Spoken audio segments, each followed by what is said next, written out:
My true story from Florida. My DIL told me to sleep in the garage just for the weekend so her friend could use my room. I stayed 2 nights, then left with the deed and the dog. I carried the steaming plate of roasted chicken into the dining room, letting the warm scent fill the air. I hoped it might bring back a sense of family, of belonging, something that had been slipping away for months. I set the plate where we used to gather, the 4 of them and me. I looked at Daniel, my son, and called softly, "Dinner's ready." But he did not turn. The chill in his gaze cut deeper than any blade. Daniel cleared his throat and said, his voice cold and curt, "Just for the weekend, Mom. Sleep in the garage. Sophie's friend flew in from New York. She needs the room more than you need your old book's smell."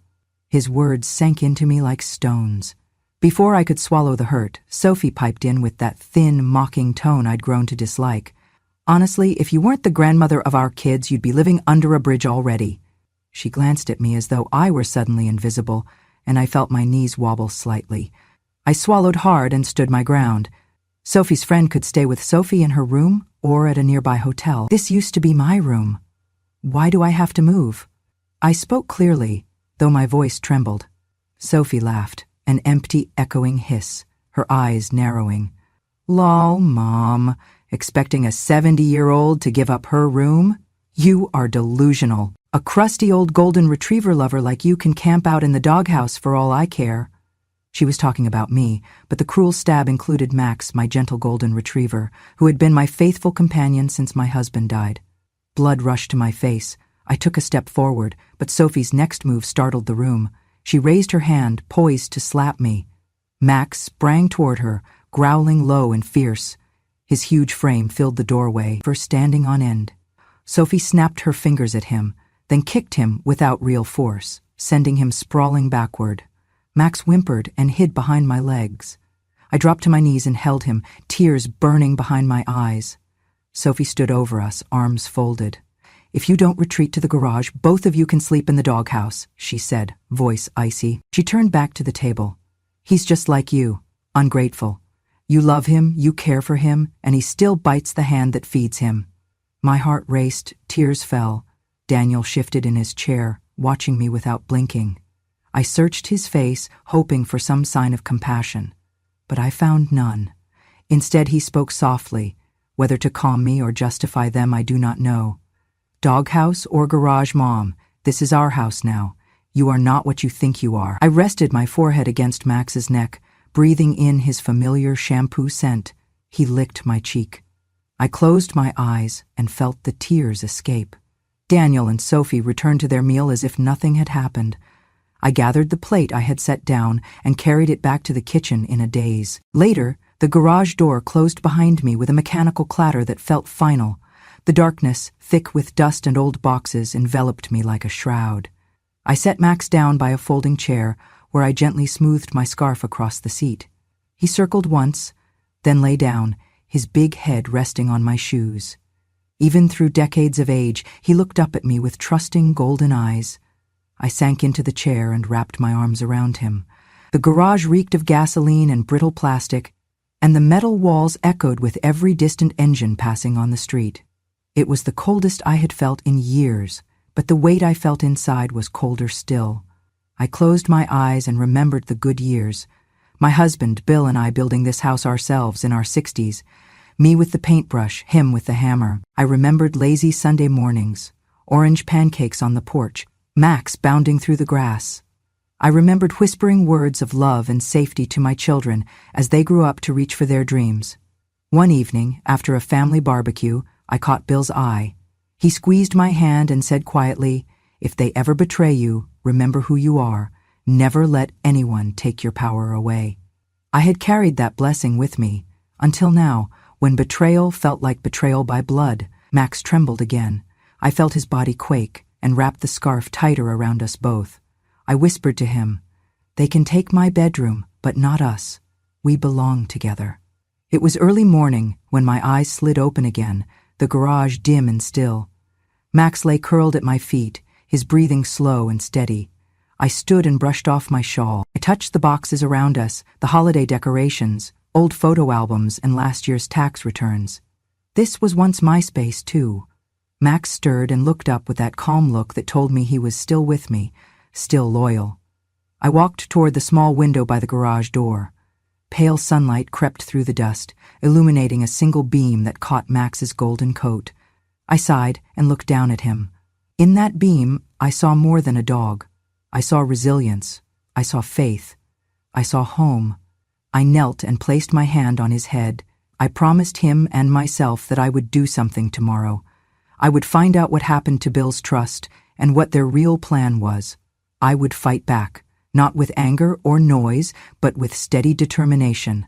And I would bring him back inside. We sat together, Max and I, watching the light grow, feeling something stir inside me, some part of the woman I used to be, the woman I knew I still could be.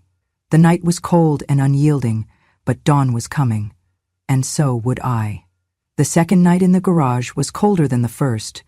The wind howled against the metal like an unwelcome visitor, slipping through the cracks and whispering that I did not belong. I sat wrapped in 2 blankets that smelled faintly of mothballs and motor oil. Max lay beside me, his golden fur dulled with dust, his ribs rising and falling under my trembling hand. He had not eaten much all day. Sophie had taken away his food bowl. If the dog pees again, he's gone. You want to sleep with mutts, feed him trash like you, she had snapped at me earlier that morning as I opened a tin of canned chicken for him. I said nothing, just looked at her and then back at Max, who sat obediently, tail gently wagging as if he did not understand why she hated him so much. Maybe he did understand. That night, as I watched Max curl into a tighter ball near the foot of the cot they had left for me, I found my mind drifting back into the fall, the one that sent me to the hospital, the one that changed everything. It had been raining. I was trimming the overgrown hibiscus along the walkway when my heel slipped on a slick stone. I remember the crack. I remember Daniel's voice on the phone when the neighbor called him. Why was she even outside in the rain? I remember the sterile smell of the hospital, the way the nurse adjusted my pillow without looking me in the eye. Then came the suggestion, or rather, the pressure. Sophie said it first.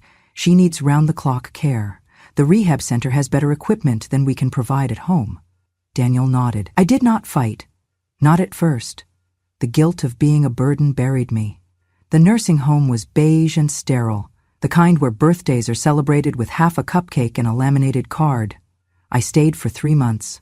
Each week I asked to come home, and each week, Sophie said, just a little longer, until you're strong enough. Then, one Tuesday morning she arrived with paperwork. It's just to simplify things, she said. It lets us handle the house maintenance while you recover. You're still on the deed. We just need shared access for legal stuff, repairs, taxes, emergencies. It's temporary. She smiled like a politician. I signed. I remember my fingers trembling slightly from the painkillers, my eyes blurry, my heart eager to go home. They let me return 3 days later. My room looked the same, but something felt off. The air in the house no longer belonged to me. Now, sitting in a makeshift garage bed with Max pressed close for warmth, I saw it clearly. I had not been welcomed back. I had been tolerated. A car passed outside, headlights sweeping briefly across the small window.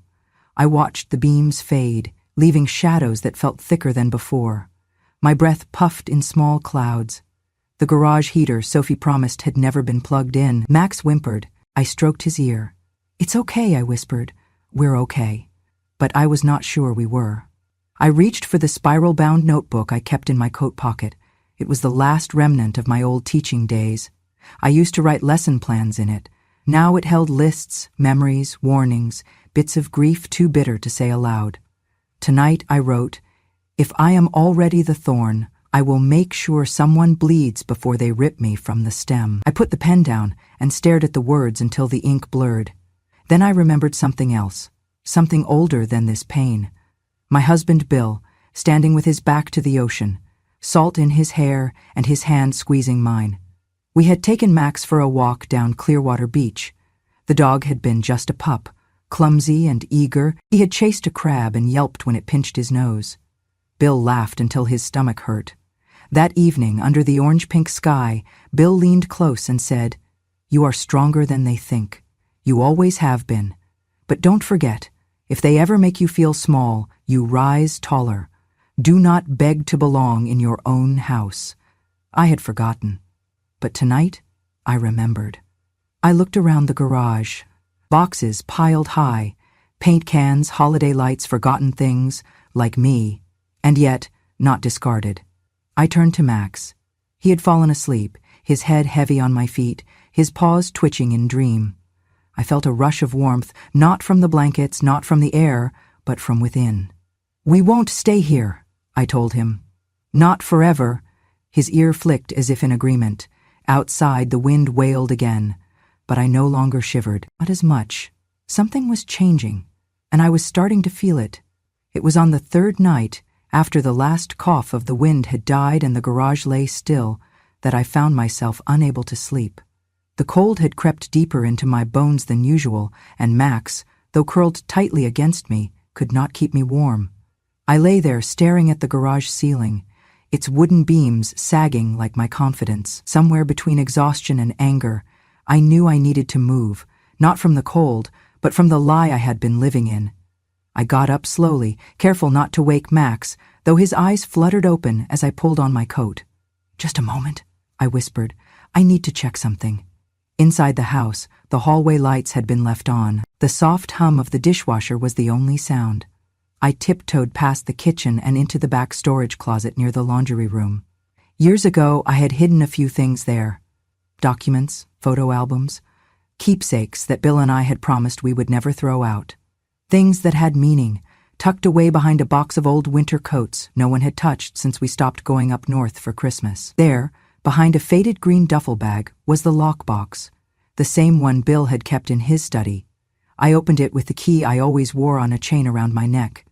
Inside were the original documents, the deed to the house, our joint accounts, and one thin envelope marked Last Will and Testament, William L. Myers.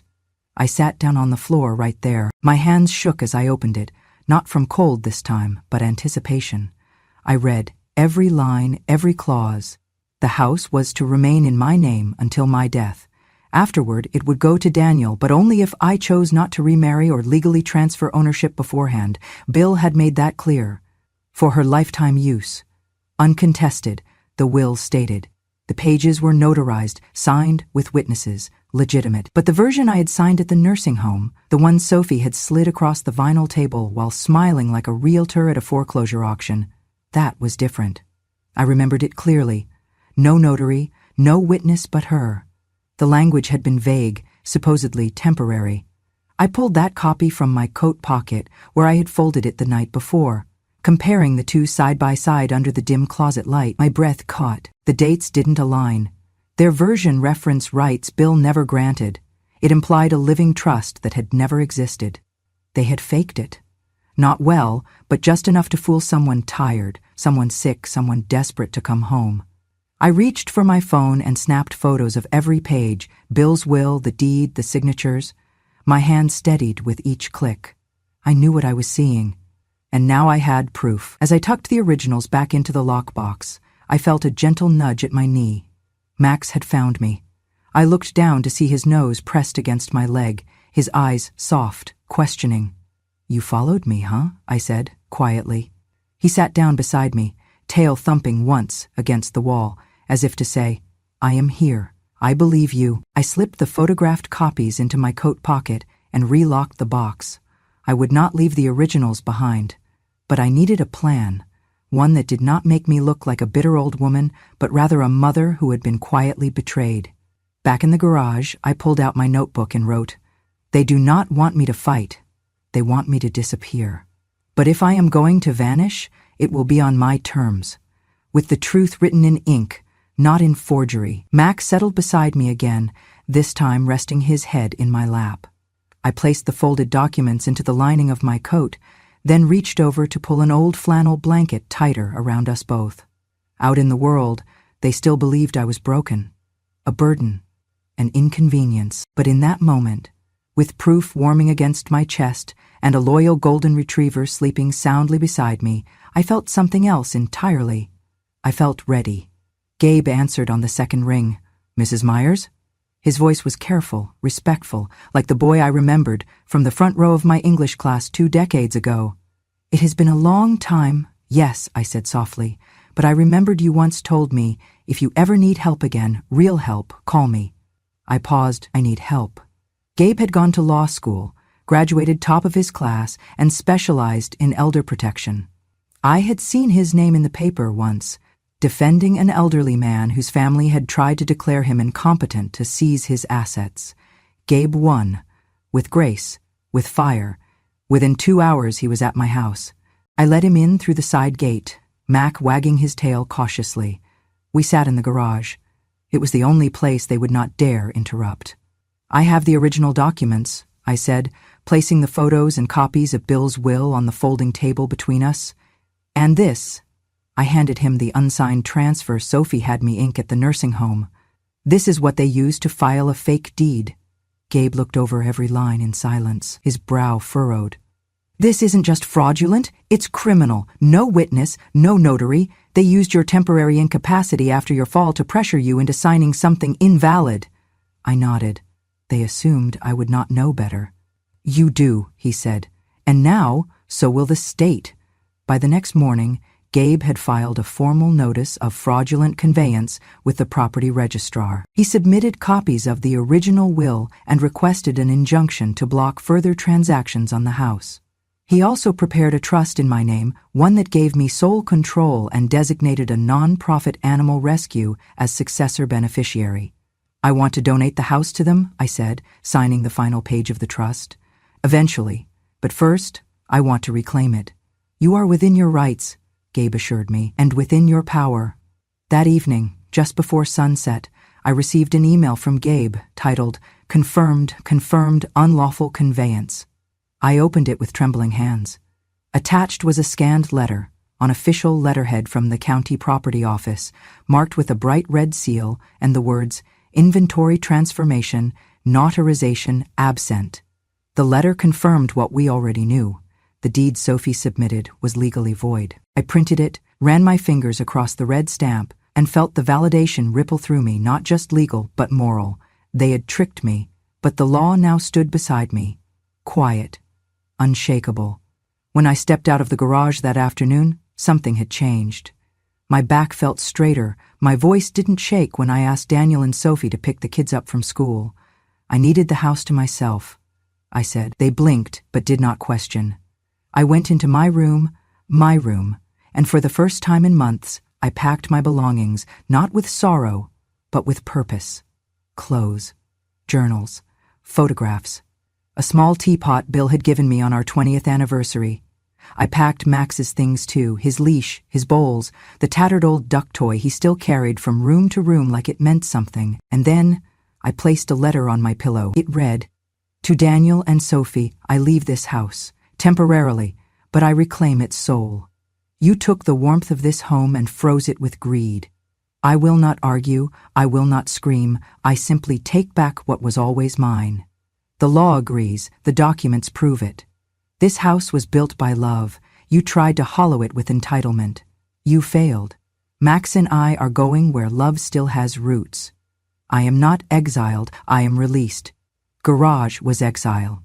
But it gave me a way out. Max sat by the door as I zipped the last suitcase shut. I looked around the room one last time. The framed photo of Bill stayed behind.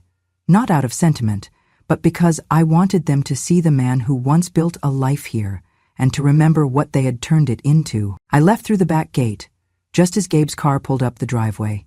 He opened the passenger door. Max jumped in first, I followed, and we drove away, not into the unknown, but into something I had forgotten was possible.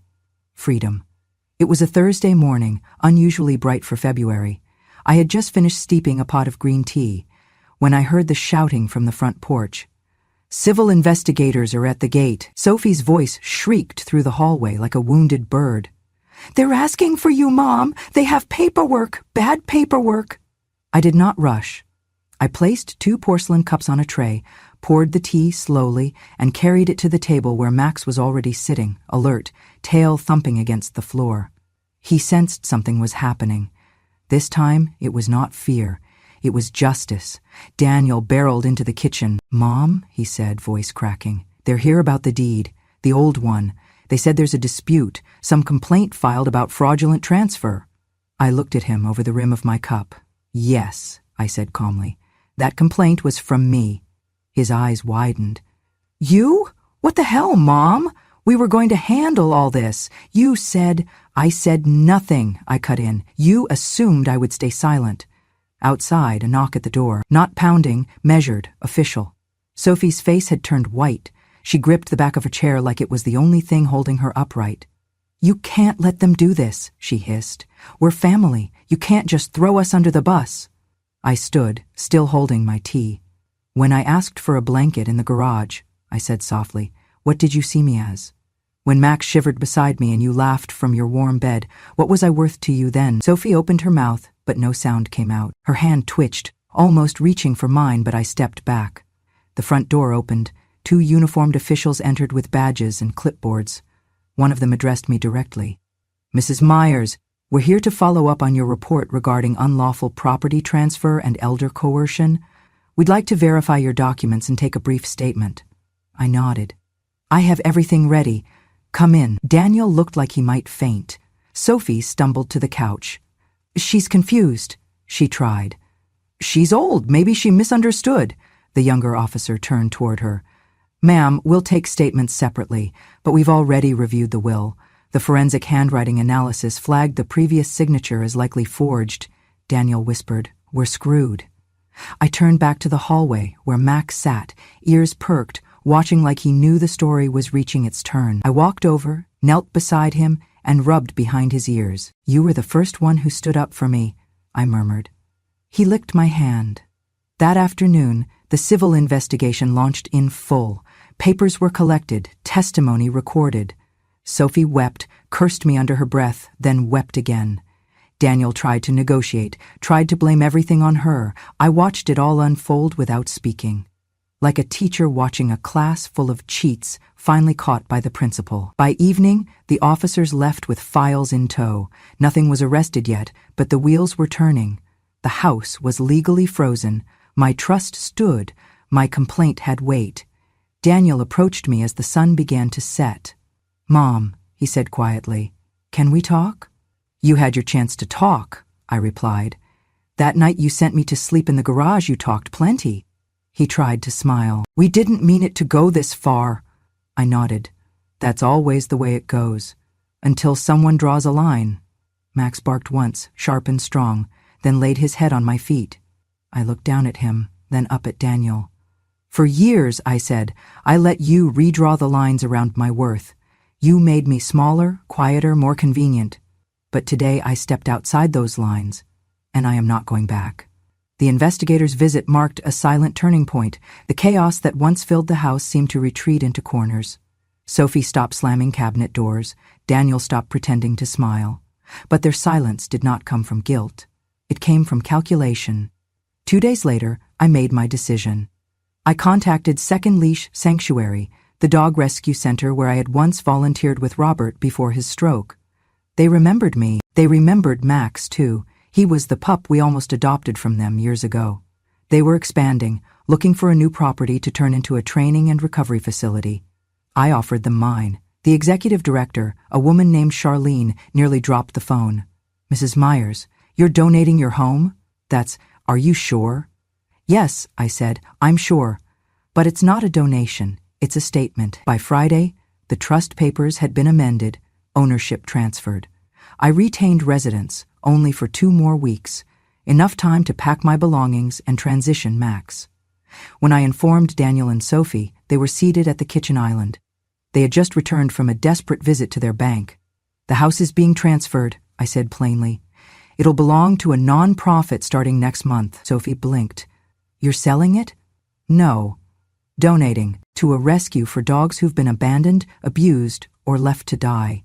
Her face twisted. You're out of your mind. This house is worth $500,000. You're just, handing it to a bunch of mutts? Daniel muttered. We can contest that. You can try, I said calmly, but the paperwork's clean, verified. My claim was proven valid. Yours was not. Tears sprang to Sophie's eyes, but they were not the tears of grief. They were the tears of greed denied. You could have given it to us, she spat. We're your family. No, I said, voice firm as the stone path Robert once laid to the garden. Family does not treat elders like pests. Family does not fake signatures. Family does not make mothers sleep beside lawnmowers. Sophie clutched the counter like she might fall. You're destroying us. No, I said. I'm setting us free. You from the house you never respected. Me from the family who never protected me. She covered her face. Mom, please. I turned to Daniel. Do you remember what you said to me the night you sent me to the garage? He swallowed hard but said nothing. You told me I wasn't human property anymore, that the garage or the doghouse was good enough. Now this house will serve those who love unconditionally, even when they are broken, especially when they are broken. Max sat beside me, golden fur glowing in the morning light. He licked my hand once and wagged his tail. This house was never about walls or rooms, I said. It was about memory, love, dignity.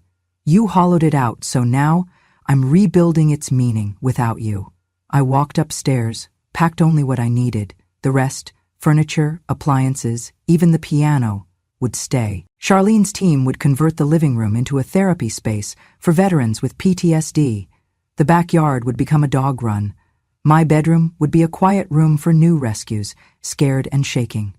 That evening, I stood at the threshold, Max beside me, Sophie still crying. Daniel nowhere to be seen. You know what this place will become? I asked her gently. A home. Something you never allowed it to be. I closed the door behind me. Max and I stepped into a new beginning. The new apartment sat 2 blocks from the ocean, modest, second floor, a balcony that faced the sunrise and caught the wind just right in the evenings. Max took to it immediately. He'd nose open the sliding door each morning and sit at the railing, ears perked like a little golden sentinel watching over his domain. We unpacked slowly. I placed my favorite rocking chair in the corner by the window, hung Robert's photo above the desk. There were no more shouts down the hallway, no sarcastic sighs, just the hum of waves and the distant call of seabirds. At night, I made tea, green jasmine, and played the same dusty jazz station Robert used to love. His voice lived in memory now, not in the walls of any house, but here he felt closer somehow. Maybe because I had finally come home to myself. I started writing again. At first it was just for me, a way to empty the ache that had built up over years of silence. But then I posted one piece on a local senior forum. I titled it, They Called Me Trash. I took out the garbage. It spread. Emails trickled in. Then hundreds. Women from across the country. Widows, caregivers, daughters turned ghosts in their own homes. Some told me they wept. Some told me they were packing bags. So I created a blog, The Quiet Chair, a place for women like me, not to rage, but to remember, to reclaim, to remind the world that aging does not make us invisible. It makes us undeniable. By the end of the month, I had 12,000 followers. A retired professor from Michigan asked if she could translate my posts for her university. A woman from Georgia offered to knit Max a sweater. And then the message came from Sophie. It was 7:03 p.m. I had just posted a new essay, Inheritance is not a right, respect is. Her message was short. If I'm crying over what I lost, I guess I never grew up. I stared at it, no venom, no plea, just that. I didn't reply. Instead, I turned off the phone, poured more tea and looked at Max. He had aged in these weeks, or perhaps I had just started seeing it clearly. The graying around his muzzle, the way he limped slightly after long walks. But his eyes held something new, a kind of peace. Later that week, I wrote a letter to my state senator. I told him what had happened to me, not for sympathy, but for policy.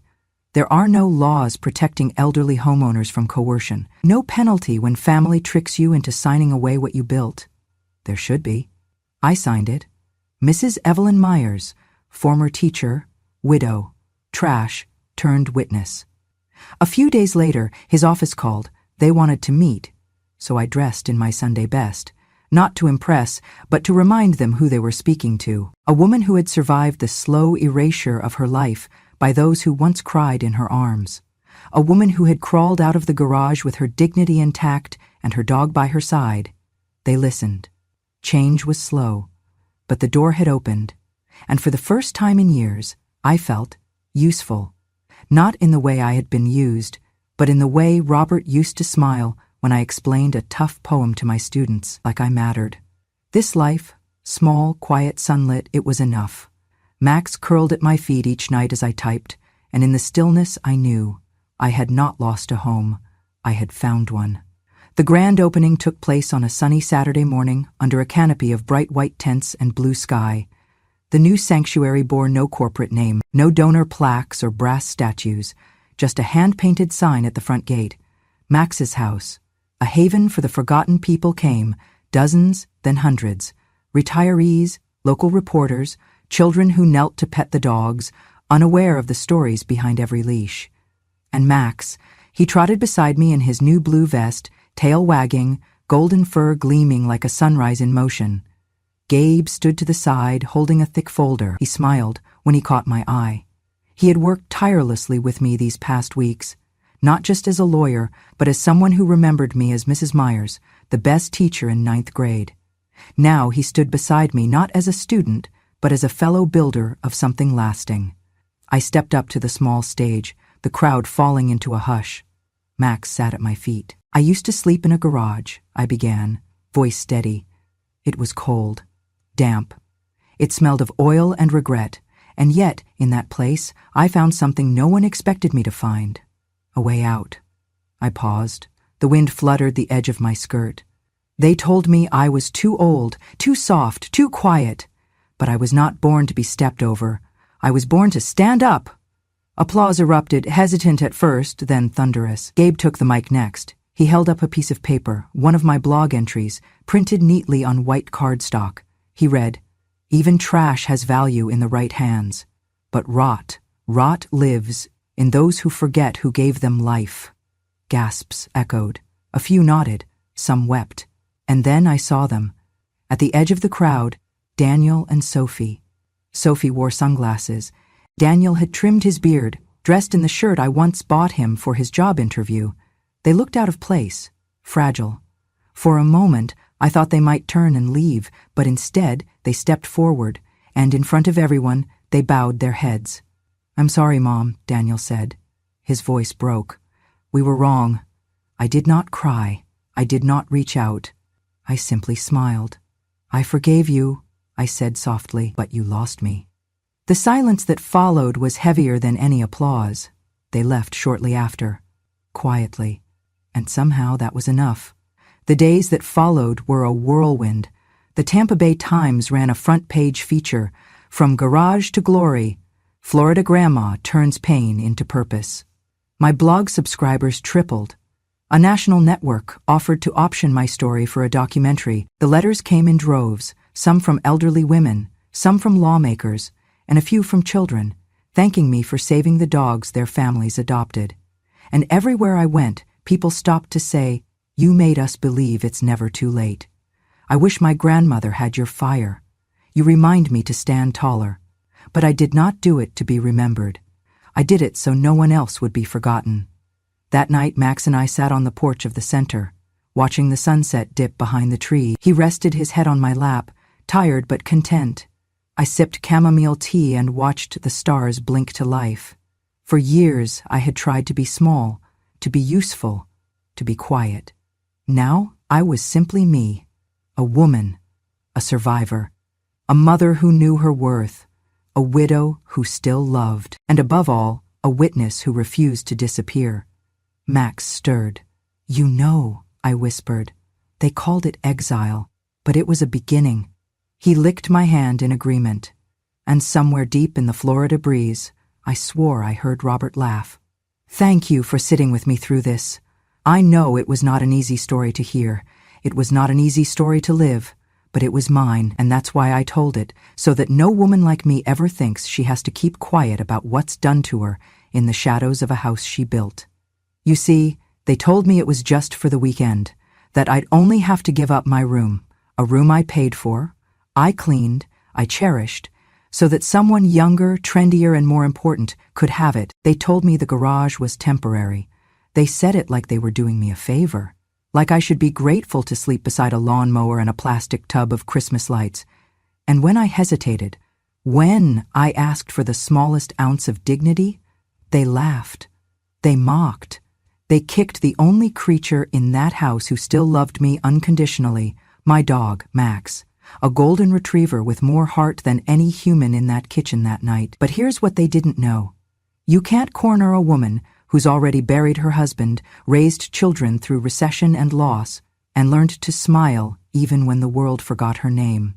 You can't push her into a garage and expect her to disappear. No, that woman remembers. And when she rises, she does not come back quietly. They thought they were clever, that they'd fooled me into signing away my rights, my home, my value. But they forgot I used to be a teacher.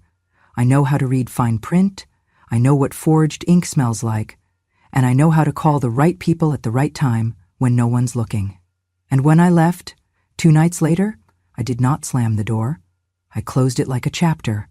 I took my dog, I took my dignity, I took the deed, and I took back my name. Now, I live near the ocean. Max has a yard. I have peace.